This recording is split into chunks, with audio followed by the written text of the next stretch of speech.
नमस्कार दोस्तों, आज हम doctor Manohare NCERT class 9th math शुरू करने वाले हैं। एनसीईआरटी क्लास 9th मैथ का पहला अध्याय संख्या पद्धत है। दोस्तों, संख्या पद्धत को अंग्रेजी में नंबर सिस्टम कहते हैं। तो संख्या पद्धत में सबसे पहले हम संख्याओं का वर्गीकरण पढ़ेंगे। अगर इससे संबंधित आपका कोई प्रश्न हो तो आप हमें कमेंट करके जरूर बताएं। हम आपके प्रश्नों का जवाब जरूर देंगे। तो दोस्तों, इस वीडियो में शुरू से अंत तक बने रहें। तो चलिए शुरुआत करते हैं। दोस्तों, संख्याओं को दो भागों में बांटा गया है। पहला वास्तविक संख्या, दूसरा काल्पनिक संख्या। दोस्तों, अब हम जानेंगे वास्तविक संख्या क्या होता है। परिमेय तथा अपरिमेय संख्याओं के सम्मिलित रूप को वास्तविक संख्या कहते हैं। जैसे -1, 2/3, -4/7, पाई, करड़ी में 2 और करड़ी में 3। दोस्तों, वास्तविक संख्या को दो भागों में बांटा गया है। पहला परिमेय, दूसरा अपरिमेय संख्या। दोस्तों, अब हम जानेंगे कि परिमेय संख्या क्या होता है। वे संख्या जो P/Q के रूप में लिखा जा सके उसे परिमेय संख्या कहते हैं। जहां P और Q दोनों पूर्णांक हो किंतु Q 0 न हो, जैसे 5, 7, 22/7 और 7/9 आदि। दोस्तों, परिमेय संख्या को दो भागों में बांटा गया है। पहला भिन्न, दूसरा पूर्णांक। दोस्तों, अब हम जानेंगे कि भिन्न क्या होता है। किसी संख्या को दूसरी संख्या से भाग करने पर जो भागफल निकलता है उसे भिन्न कहते हैं। भिन्न बराबर अंश बटा हर होता है। अब हम जानेंगे कि पूर्णांक क्या होता है। ऋणात्मक पूर्णांक, शून्य तथा धन पूर्णांकों के समूह को पूर्णांक कहते हैं। इसे I से लिखा जाता है। जैसे 0, 1, 2, 3, 4 ... -1, -2, -3, -4 ... तक होता है। दोस्तों, अब हम बात करेंगे अपरिमेय संख्या क्या होता है। वे संख्या जो P/Q के रूप में न लिखा जा सके उसे अपरिमेय संख्या कहते हैं। जैसे पाई, करड़ी में 2, करड़ी में 3, माइनस करड़ी में 2, माइनस करड़ी में 3। दोस्तों, काल्पनिक संख्या आपके सिलेबस में नहीं है, आप इसे अगली कक्षाओं में पढ़ेंगे। आप ये जानते रहिए कि काल्पनिक संख्या I बराबर करड़ी में -1 होता है और I को आयोटा कहते हैं। दोस्तों, पूर्णांकों को तीन भागों में बांटा गया है।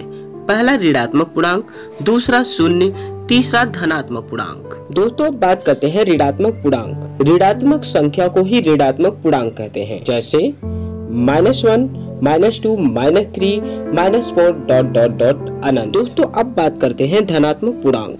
प्राकृतिक संख्या को ही धनात्मक पूर्णांक कहा जाता है। जैसे 1, 2, 3, 4 ... अनंत। दोस्तों, धनात्मक पूर्णांकों को दो भागों में बांटा गया है। पहला पूर्ण संख्या, दूसरा प्राकृतिक संख्या। दोस्तों, अब बात करते हैं पूर्ण संख्या। शून्य सहित धन पूर्णांकों को ही पूर्ण संख्या कहा जाता है। जैसे 0, 1, 2, 3, 4 ... दोस्तों, पूर्ण संख्या को 5 भागों में बांटा गया है। पहला सम संख्या, दूसरा विषम संख्या, तीसरा अभाज्य संख्या, चौथा यौगिक संख्या और पांचवा संपूर्ण संख्या। आइए दोस्तों, इसको एक एक करके समझते हैं। बात करते हैं सम संख्या। 2 से विभाजित होने वाली संख्याएं सम संख्याएं कहलाती हैं। जैसे 2, 4, 6, 8 ... दोस्तों, बात करते हैं विषम संख्याएं। ऐसी संख्याएं जो 2 से विभाजित ना हो उसे विषम संख्याएं कहते हैं। जैसे 1, 3, 5 ... दोस्तों, बात करते हैं अभाज्य संख्या। जो संख्याएं स्वयं एवं एक के अतिरिक्त अन्य किसी संख्याओं से नहीं करती उसे अभाज्य संख्या कहते हैं। जैसे 2, 3, 5, 7, 11 ... दोस्तों, बात करते हैं यौगिक संख्या। जो संख्याएं स्वयं तथा एक के अतिरिक्त किसी अन्य संख्या से विभाजित हो जाती हैं उन्हें यौगिक संख्या कहते हैं। जैसे 4, 6, 8, 9 ... दोस्तों, बात करते हैं संपूर्ण संख्या। ऐसी संख्या जिसके सभी अपवर्तकों का योग संख्या मान से दुगना होता है संपूर्ण संख्या कहलाती है। जैसे 6, 28 ...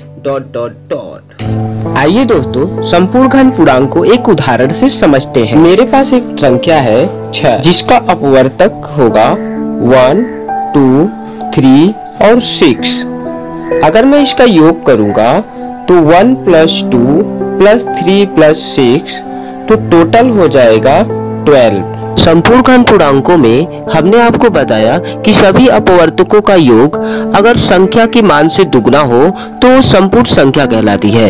अभी हमने आपको उदाहरण के माध्यम से समझा दिया। उम्मीद करते हैं कि आपको ये चीजें समझ में जरूर आई होंगी। दोस्तों अब बात करते हैं प्राकृतिक संख्याएं। गणना की सभी संख्याएं प्राकृतिक संख्याएं कहलाती हैं, जैसे 1, 2, 3, 4... दोस्तों हमारा वीडियो आपको कैसा लगा आप हमें कमेंट करके जरूर बताएं और चैनल को लाइक करें और सब्सक्राइब करें और अपने दोस्तों में शेयर करना ना भूलें। और हम मिलेंगे एनसीईआरटी क्लास 9th मैथ की प्रश्नावली के साथ। तब तक के लिए नमस्कार, जय हिंद।